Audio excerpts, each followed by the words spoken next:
Says there are forces that are trying to destroy the ANC-SACP-Cosatu alliance and they must do everything to resist that move. He was speaking at the 14th elective Congress of the SACP. Ramaphosa also said the alliance must resist the notion of state capture and refuse to protect those who are pursuing state looting. Well, for more on this, we cross to our reporter Aldrin Sampear. He's been at the Congress. Aldrin, good afternoon to you. So amidst the heightened talk of the breakaway, the Deputy President has spoken out about this, saying it's not the way to go. Well, certainly, for the first time, I have to say, Natasha, is the first time that I've heard Deputy President Ciryl Ramaphosa being so hard-hitting on the issues, not only facing the country, but also facing the alliance. And as you've indicated, one of those issues starting off with the call from SACP members. And if you've listened to the live coverage, and if you watch online on SABC, the SABC YouTube channel, you see that delegates continuously singing state power, Siphoni state power, meaning that they want the SACP to contest the elections independently, and Ramaphosa saying that as the alliance they must remain united, saying that there was blood that is behind building the alliance. The alliance was built through blood and struggle, and now is not the time to break the alliance. So quite hard hitting on that, and but certainly even after he was done with his speech, the Young Communist League of South Africa, they were quite adamant, and they just started singing the song again, Siphoni state power, meaning that they want state power. And of course, he says that finally when the party takes the resolution on that debate, they must pause for a while and think about the role that they need to play as the SACP within the alliance. We also heard from Begin Jalinjalu, who said that they still have faith in the ANC, while the Young Communist League's Dengane spoke about how a divided ANC cannot unite the alliance and cannot lead the alliance. And Ramaphosa went at length speaking about this disunity within the party, also speaking about Bell Pottinger, for instance, after they sent out their apology, remember sometime last week, speaking about the role that some of its employees have played in crafting the discourse that the country has seen within the ANC, especially leading up to the ANC's policy conference. And he says, Ramaphosa says, some comrades behaved as if they would die for these slogans that were crafted in London. And you'd remember, of course, that some of these slogans were white monopoly capital, radical economic transformation, and saying that some delegates at the ANC policy conference were willing to die for these slogans.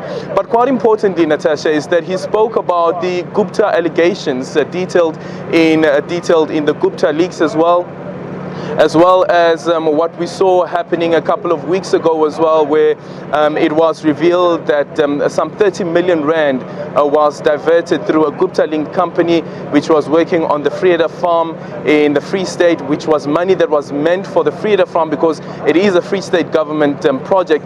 That money went to fund what Ramaphosa calls a lavish wedding in Sun City about 3 to 4 years ago. And remember that is, of course, the Gupta family wedding, the controversial Gupta family wedding. Just listen to what Ramaphosa has to say as per these allegations that have come forward.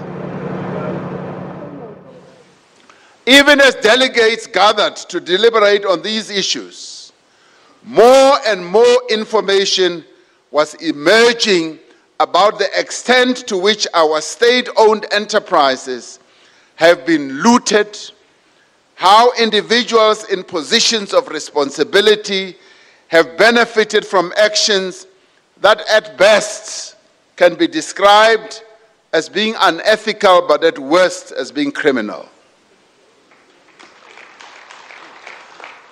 There is no single day, as we will all have observed as we read newspapers, that passes that we do not gain greater insight into a network of illicit relationships, of illicit contracts, deals and appointments that are designed to benefit just one family and their associates.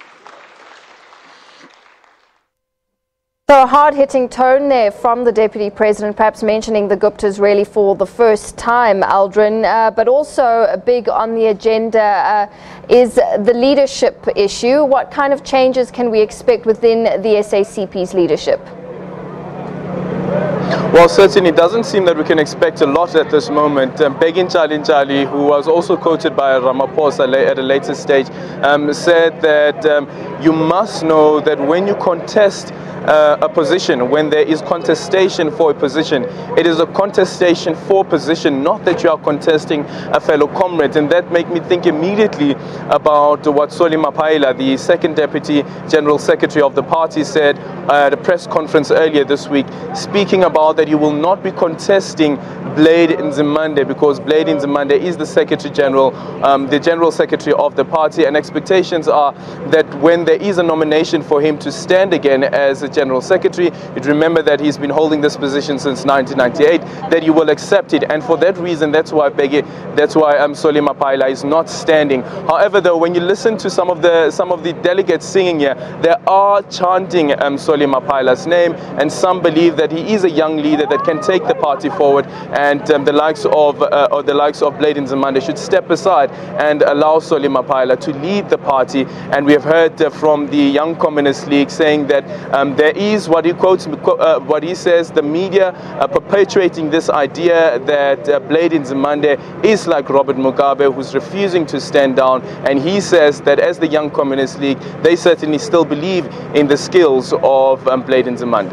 All right, Aldrin, thank you so much. We'll leave it there. Aldrin Sampear tracking all the developments at the SACP's 14th Congress.